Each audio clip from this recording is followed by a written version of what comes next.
अस्सलाम वालेकुम students. Khans academy में आपका खुशामदीद है।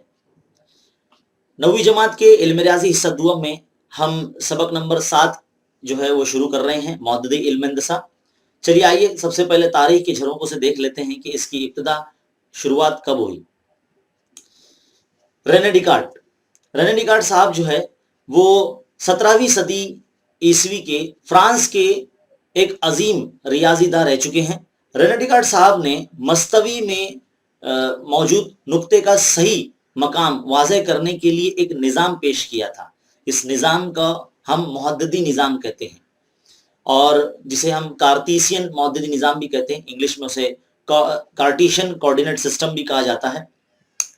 रेने डिकार्ट के नाम पर ही ये नाम दिया गया था। रेने डिकार्ट साहब ने इल्म हिंदसा यानी ज्योमेट्री और अलजबरा के दरमियान में ताल्लुक पैदा किया, जिसकी वजह से इल्म रियाजी के मैदान में बहुत बड़ा इनकलाब आया। रेने डिकार्ट साहब की सबसे पहली किताब लॉ ज्योमेट्रिक में इन्होंने बताया कि मस्तवी में मौजूद जो नुक्ता होता है इसे हम हकीकी आदात की तरतीबी जोड़ी से जाहिर कर सकते हैं और उन्होंने ज्योमेट्री यानी इल्म हिंदसा के बारे में मालूमात हासिल करने के लिए अलजबरा का इस्तेमाल किया।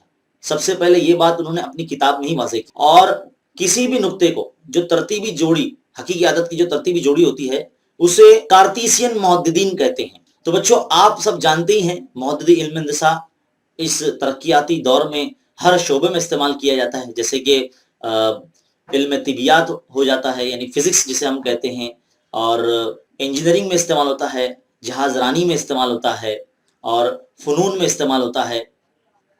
अगर आप गौर करेंगे जियोजेब्रा में भी अलजबरा और ज्योमेट्री वाज़े तौर पर इसमें ताल्लुक पाया जाता है। अगर आप गौर करेंगे ज्योमेट्री और अलजबरा ये दोनों लफ्ज़ों को मिलाने से जियोजेब्रा बनता है।